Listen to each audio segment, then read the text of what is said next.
Good morning. How's everybody doing? Thanks for spending this time with me. I love that Donalyn Miller has called it the pajama PD. And let's keep going with that energy. Donalyn got us speaking a little bit about engaging students with books. Thanks, Donalyn, for all of that. And let's keep going with the idea of how we might continue engaging our students with kind of curiosity, self-directing their own learning, and kind of puzzling over this idea of enjoying the madness of our classrooms, since our classrooms are such unique communities. And so this morning, I'm going to challenge us to think a little bit, whether we've been in the classroom for many years or just a few months or days even. It's unique, our profession, is that we get to start new every single year. And so we can kind of outgrow and think some of our best strategies in terms of how are we using tools to help us manage our classrooms. So we're going to take a little look at that this morning, and we're going to start by studying kind of 3 tools that I've been thinking about with folks like yourselves in the field. If at any time you have a question during our time together, please feel free to tweet it out, and I'll find some stopping points to think a little bit with you of your questions. And I'd love to kind of engage and interact with you in that way. And as you try things, keep tweeting those things out well beyond our time together this morning. Okay, so I have to start with a little bit of a story. I recently was traveling, and I spent some time in an airport. And needless to say, it was a little bit of a chaotic experience in an airport. And chaos tends to bring, for me anyway, stress. I didn't know where the lines were formed. I felt like there actually was no line. There was a little bit of kind of shoving, trying to get to the right gate. And so I couldn't help but thinking, why wasn't there a better system in place for helping passengers like me and my fellow passengers know exactly where to go in order to board this flight? So of course, everything in my life tends to come back to our classrooms. And it made me think a little bit about this idea of chaos and structure in our classrooms, and how we work really hard to avoid the chaos, and we work really hard to create structures. And so that kind of prompted a little bit of brain research with my colleagues and I at Growing Educators. And we were thinking, we found a little bit of work from Judy Willis. Many of you might know her. She is a neurologist who's kind of turned educator. And it's interesting if we think a little bit about how the brain works. Many of us know, I actually didn't know this, that there's a section of the brain called the amygdala. And in our terms, in terms for today, the amygdala basically is a control center. And imagine when that control center is stress-free, it allows the neurology of our brain to function normally. And lots of learning can happen in our classrooms. When this control center is scrambled, stress may cause that scramble to happen. It basically shuts down all the neurology pathways. And imagine in our classroom, neurology pathways are blocked. That transforms into perhaps some management roadblocks we need to face. In animals, this center is the fight or flight capacity. And in nature, we would probably all agree that that's a good thing, that animals can fight or flight their way through their environments. However, I would probably beg to argue that we would all say that we don't want our students fighting or flighting in our classroom. So it feels like when we are really strategic about our classroom environment, the amygdala is calm and many, many brain waves and paths are open for learning. And so it's interesting to think, have I kind of considered this idea of how my classroom might actually help cause, help decrease any of that chaos that might be happening in our brains? Do I have systems in place that are empowering students to be in charge of their self-directed learning, to enable them to be curious, to enable them to be engaged? which leads us a little bit into the second half of our title, which is, what does it really mean to be a critical strategic thinker?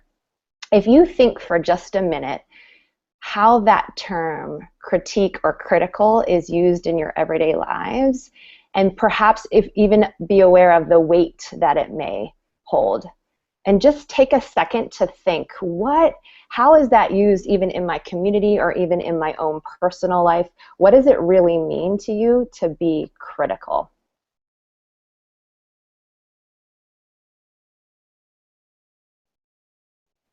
It might, to some people, mean the ability to analyze content. Seeing perhaps multiple sides of a concept. It might mean that it's evaluative. It might mean that I'm able to interpret and see things in my own way. It could be a myriad of things, of this idea of critical. And I can't help but wonder in the field of education if critical has a negative or a positive connotation. It might be something to think about with your colleagues. I'd like us to think that there's a healthy connotation to critical. This idea that it might be interesting to think first what critical is not. We want to think that critical is not merely just being compliant, right? As teachers, as students, as members of society, it's not necessarily feedback without support. I feel like would not necessarily be critical. And sometimes, I know I've used this before, when I say stop being so critical, it feels like I'm being picked on, but we have to be careful that being critical isn't really picking, nor is it really one-sided. It would be interesting to think a little bit about what critical means kind of in our everyday lives, and then what does it actually mean when it comes to teaching our students to be critical individuals, and not only individuals but critical thinkers. I'd like to think more of like being critical means that we're really dynamic in our learning. It's an ongoing process. I'd like to think that maybe it's evolving. Could we consider the process of thinking critically in a mindful growth set rather than a fixed growth set, right? Like Dweck kind of encourages to think of, and it's constant analysis. Let's consider all of these criteria, and I'm sure much more, on kind of 3 levels. Maybe we think a little bit of our students' like just lives in general, and then perhaps what does it mean to take this to my learning, and what does it mean to take this to our relationships? So it's interesting to think, is my classroom one that's fostering this critical thinking, and perhaps what are the layers of critical thinking that we're thinking about? I do think that we could be interesting to think, what are the strategic structures that we have in place that are allowing that amygdala to flow freely so that our kids can have multiple layers of the idea of being a critical person. I think the payoff is huge, and we see it throughout our teaching careers, because we're not just teaching students to exist in our classrooms. I think we're teaching them to actually have a life of being a critical thinker. And when our kids have that idea of, I am critical of my life, I think they can take it to their relationships, and then ultimately I think they can take it to their learning and their world. It's interesting to think about, if we position ourselves to think about being critical in this way, just take a minute here before we get into our major content, the idea of, imagine this playing out in your classroom this week. If a student has the ability to be critical about their life, it might mean that they've been given the tools to know when frustration is about to happen. It might mean that they have the tools to realize, I'm feeling like I need a break.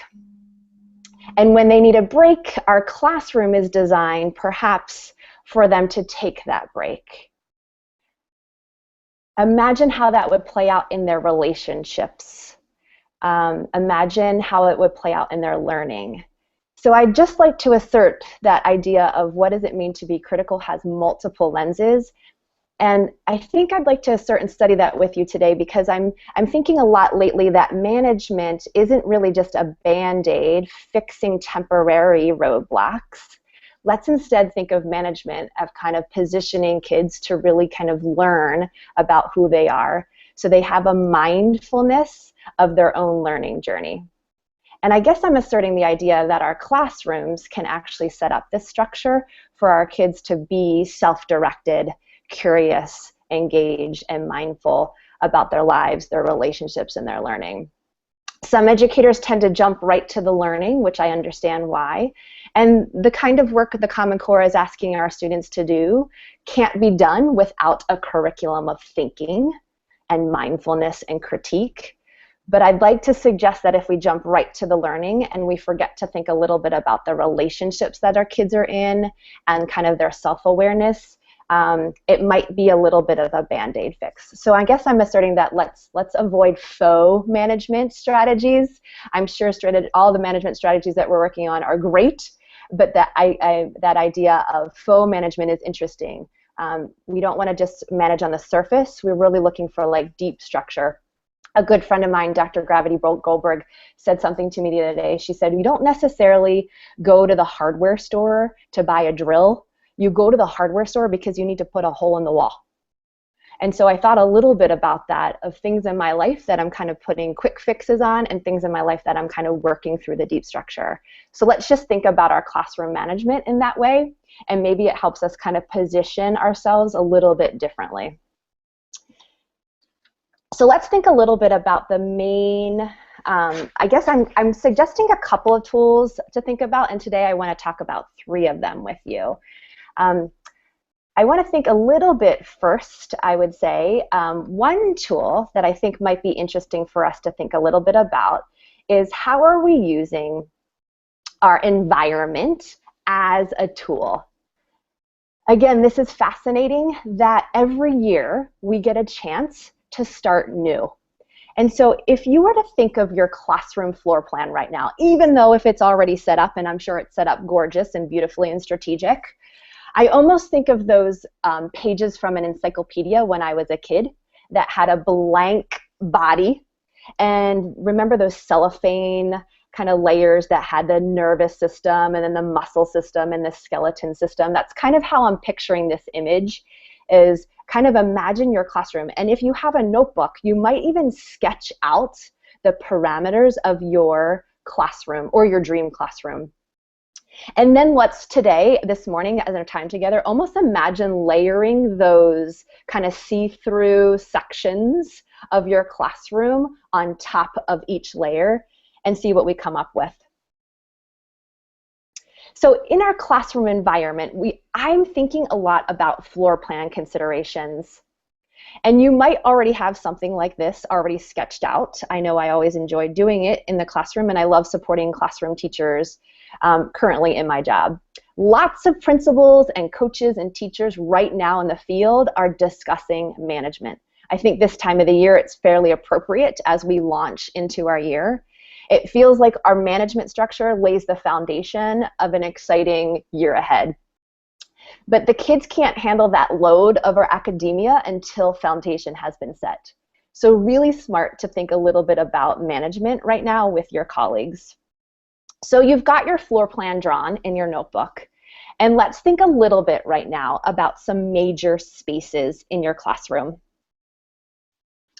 The first thing I like to think about, actually not first necessarily, is the idea of what kinds of work spaces do we have in our classroom.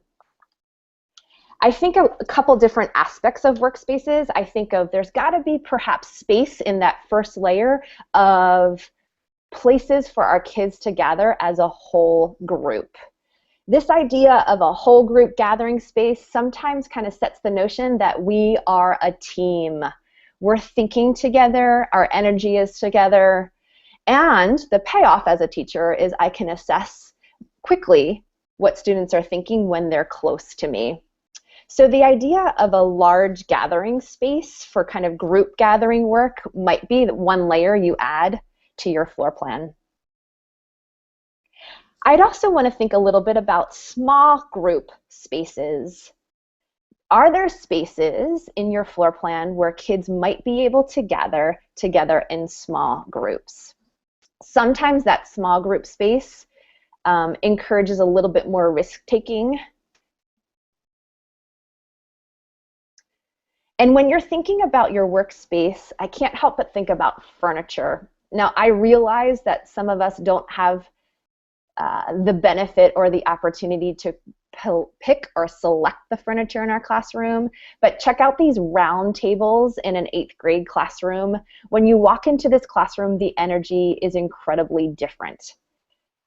It sets up the ability to make eye contact, to lean in, to discuss, to keep one another accountable, and a little bit of that social piece that our students are craving and working on in their critical thinking and their critical stance. So it is interesting to think a little bit about your furniture. Even the placement of furniture is interesting to think about in your workspace. Some students like to be low to the ground. Some students like to be high to standing. I think lowering and lifting levels of your workspace could be pretty interesting to think about. You also perhaps want to think a little bit about individual space. Actually, this is another example of some workspace with lower level seating that students might choose to work.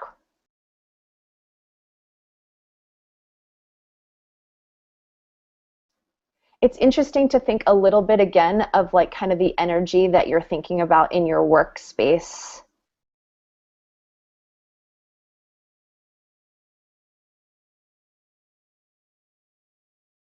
Another space you might consider is your teacher space, right? There's one of you and maybe 36 bodies, but you still need to have a teacher space. And my encouragement and recommendation would be the idea that teacher workspace needs to be pretty, I would say you don't really necessarily want it to move. Can you imagine moving your teacher space every time you had to teach?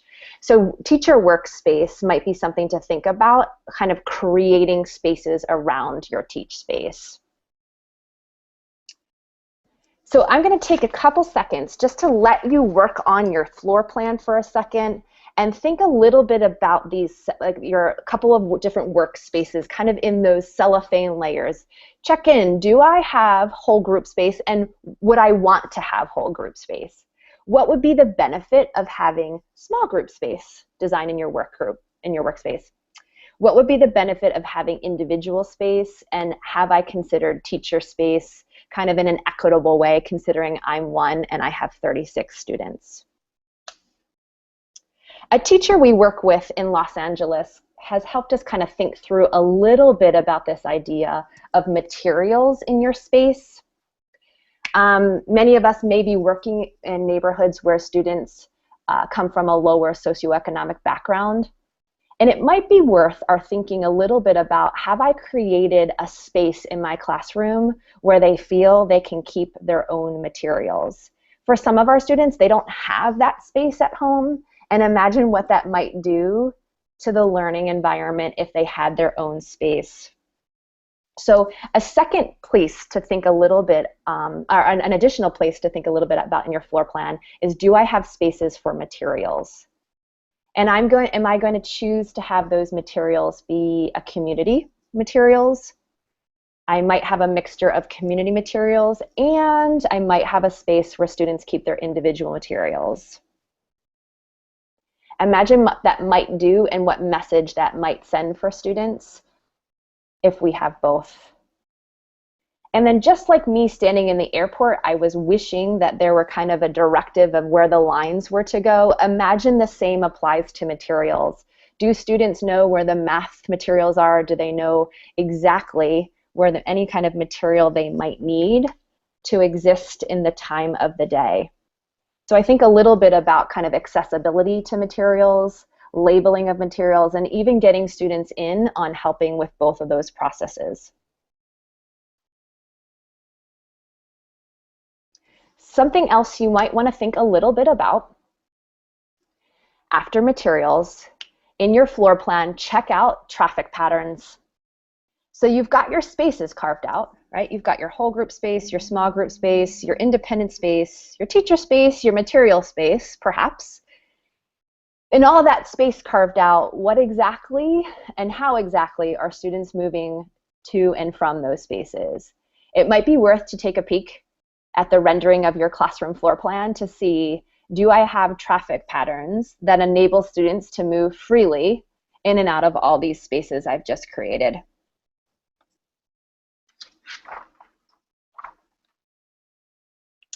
The last category of classroom floor plans I like to think about is the fancy up portion. I do really recognize it in classrooms, and I'm constantly amazed and inspired by all the work you do to fancy up your classroom space, making that space feel comfortable so that students are able to kind of take risks because their brains are settled. But I love all the work that you're doing out in the field in terms of fancying up your floor space. So fancying up could mean kind of labeling your materials, bringing in a little touch of style, and then bringing kids in on kind of the organization of that fancy up is really helpful as well. So that you don't want to necessarily be the only manager of your classroom. Perhaps students are able to take a role and kind of helping their classroom feel like it's their own style. So take a look at the floor plan rendering that you're continuing to create. So you've got some whole group spaces, you've got some traffic spaces, you've got places you've fancied up. The last thing I'd like to talk about today, just for our environment piece, is how have we introduced the idea of choice? And perhaps do we want to introduce the idea of choice? Donalyn spoke a little bit about the power of choice when we get kids thinking strategically about their reading. What would happen if we did that same thing in our classroom management? I wonder how our classroom would feel if we set up structures for kids to make choices in terms of the environment. I wonder what it would feel like if our kids were able to choose the space they worked in for the different parts of our day. I imagine some of our students have different energy towards different parts of our day. I wonder what students' anxieties levels feel like during math or science or social studies or writing or reading. If you scanned through your class roster right now, it would be interesting to see what it would feel like to kind of rate anxiety levels in every part of your day for individual students. And would choice in their workspace help calm down some of those stress levels that might be being experienced? So I'd like to assert perhaps this idea of offering kids and teaching students the power of choice when selecting their workspace. It might not be something you do as a whole class. It might be individual by individual or pulling some kids together in a small group, or it might in fact be talking as a whole class and putting on the table the idea that everyone's brain works differently, and a way we're going to honor that in this classroom is we're going to think a little bit about how this classroom can be used as a tool to honor the different parts of the brain. Maybe some of our students like to stand while they deliver their math or while they work on their math. Maybe some students, like in this photo, like to snuggle in a corner in a nook with their book. And it might even change depending on the type of genre work. Some kids, when they're reading fiction, like to kind of snuggle into a reading nook, and some kids, when they're reading information, like to be at a table where they can respond or be ready to talk to a partner. So that's something to think a little bit about in terms of using the environment floor plan as a tool to help us manage our classrooms. I'm willing to bet that many of us have thought of our environment and our floor plan and our space and our traffic patterns and our materials and our choices initially, but let's encourage one another to take a deeper look at that structure to think, are we setting kids up to use our classroom structure as a tool to manage their self-awareness, their relationships, and therefore their learning?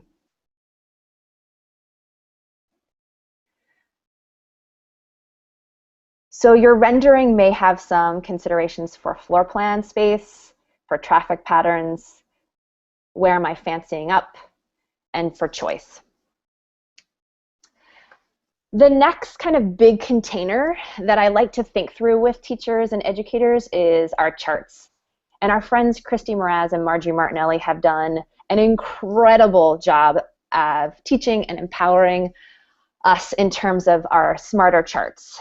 And so for this section, it is important to think a little bit about, and to kind of continue growing that work that Christy and Marjorie have done, is that we just like to think about charts as a tool in our classroom management, rather than kind of just a poster or a decoration. So a couple things to think about in our charts is, do we have charts that are process-oriented or product-oriented, and which one would help students engage in their own self-starting learning? Do our charts foster inquiry? Are they usable, and are they student-centered? Might be a short list to think about as you mentally scan right now the walls of your classroom. It might be interesting to think about, do I have a diversity in terms of charts supporting students to become critical, curious thinkers? So we like to think about process charts in our classroom that students can actually use as a tool. This is an example of a writing process in one of our Los Angeles schools. And you can see the level of the chart is eye level with students. It's just on closets. And you'll often see students moving to and from this chart to help them get self-started. So you can almost imagine your charts in your classrooms being an additional teacher. Are charts portable? Might be something to think about. Can students move the charts if they in fact move from one space to another in their classroom? This is a portable chart that is helping students think about their word study inquiry. Do charts foster inquiry? And I think charts with sticky notes are great, that students can interact with charts. And a lot of teachers in classrooms in Los Angeles here pose really big inquiry questions that students can add and take to as their learning evolves. I love this example of partnership charts as a tool that's portable and usable for kids. These are just construction paper folded in half that kids keep in their books, either as a bookmark or in their reading folders, and they just grab the chart when they sit with their partner, and it's a reminder of the teaching that's been done.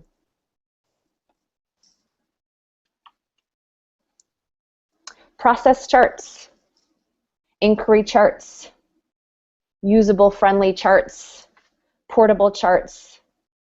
These are all things we'd want to think about when designing the walls of our classroom to be a tool to help us manage strategic thinking and self-starting. So take a second again to look at your rendering, or just mentally scan the walls of your classroom and think a little bit about these two big ideas we have on the table. How am I using my classroom environment to help me think through as a tool to manage students?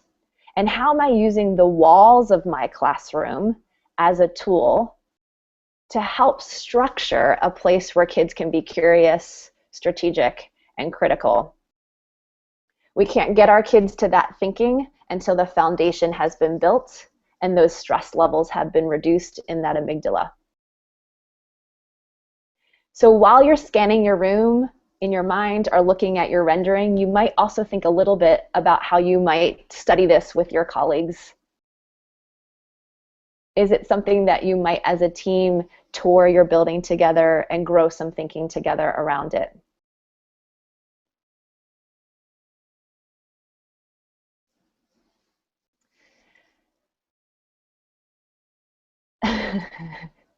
Thanks so much for your thoughts. Yes, thanks. Amy, thinking a little bit about rating anxiety is an interesting way to think a little bit about helping our students use our classroom, which makes me think a little, I've been in some classrooms where there actually is a pacing zone for students when they feel like they need to calm down. I really like that idea of carving out actual physical space inside the classroom. I know some teachers have kids exit the classroom, but there's something about staying in the community and working through your anxiety I feel is really strategic. So imagine, I know we don't always have a lot of real estate to deal with our floor plans, but is there space that kids could walk out their stress if they needed to? Is there a quiet space where no one will interfere with students if they need to kind of just work out their anxiety level? And then imagine again, the payoff is when we have those spaces created in our classroom, we can really set kids up to be in that critical stance and take a risk for their learning. Let's take a look at our last big container for today. Is thinking a little bit about our planning, right? So I almost think of management in a couple of layers. We have like our external planning, and then we have kind of like the internal deep-rooted planning. So our planning of our environment and then our planning of our curriculum is a third tool I'd like to talk with you a little bit about this morning. So are we using our planning as a strategic tool? Planning is probably, I think, one of the most exciting parts of being an educator, but it can also be really frustrating. So it might be helpful to think of your planning in layers as well. Do I have a year-long plan, and what would the benefit of that be? Do I have a way of planning a unit of study that's fairly predictable? And then something to think about, again, in some of our schools in Los Angeles, we've really been thinking a little bit about strategic test-taking planning so that test-taking doesn't monopolize our curriculum. As educators, we do always know that we either have a district benchmark or we have a national benchmark that we're thinking about, but we want to avoid that monopolizing our curriculum. So it might be interesting to think a little bit about, do I have spaces in my planning to kind of insert a little bit of test prep so that I can stay true to the planning that my students really deserve in terms of our genre and inquiry work. So a lot of teachers are thinking a little bit about their year-long teaching. This happens to be a sample from a Los Angeles classroom of how the writing text types are playing out in terms of unit of study. So what you're seeing is that these teachers have worked hard to translate a text type of the Common Core into a genre study. And so that narrative text type is showing up twice on this calendar for a personal narrative and then also a fairy tale narrative. And what you see in pink there is that example of some strategic test prep, so that I don't have to sacrifice an actual writing or reading or math unit for test prep. I'm going to stay true to it in its curriculum and its content, but then I am going to give my kids a little bit of test-taking practice on that unit immediately following. And so I think when teachers have a year-long vision or a year-long plan at a glance, it actually lowers our stress level because we know exactly the syllabus that we're going to follow. And it might even be interesting to let kids in on this syllabus. I know when I was in school or when I take classes, there is something about that syllabus handed to me on the very first day where it feels calming. It might change, of course, but I know there's a predictability. I know that my course of study has been thought out. And it's almost a sense of kind of taking care of our students. So you might think, like with my colleagues, do I have protocols for each content or discipline that I'm studying, my math, my history, my science, my social studies, my reading, my writing, my technology, and then what's the curriculum of thinking that I've got woven throughout all of that? This curriculum, though, remember, keep in mind, is not necessarily going to be at its best until we have that foundation of the structure of management in place. This is an example of a little bit of what some teachers have done here in Los Angeles, the idea of where do we have our strategic test prep in place. This way we know for sure we're going to teach kids to do perhaps some prompt writing, as an example here in writing, only in the pink. We're not necessarily going to teach kids to write to a prompt during a regular writing time. We're going to let the process do its work, because we know that choice is really important to kids as they're learning through the process. You might also think a little bit, do I have a template that I'm following for each unit of study? And again, I'm using writing this morning as an example, but this is some work our team has done around helping teachers kind of really study a process of writing. And so each different color sticky represents a different part of the process. that's going to be replicated in every single unit of study. The teaching points are going to change based on what you're learning about your students. But this predictability, you can imagine, lowers anxiety when students know the course. It also lowers anxiety of teachers. I know exactly what's going to happen, and I don't have to scramble. So think a little bit about this idea of planning as a way to think through a tool being a tool for management. Do I have structures in place that might help me think about planning as a tool for management? As I'm talking, I'm thinking of even another layer of planning, right? You have your day-to-day planning, might also be another layer. So if we go broad, I have a year plan, I have a unit plan, and then my day-to-day is thought out in terms of when am I giving kids a brain break? When am I giving kids a chance to move around the classroom? When am I giving kids a chance to talk? When am I giving kids a chance to be by themselves? So that daily planning is probably equally as important to kind of big picture curriculum planning. So we've talked a little bit about this idea of our environment can be a tool to support strategic management. Our charts can be a tool to support strategic management. And our curriculum planning can be a tool to support strategic management.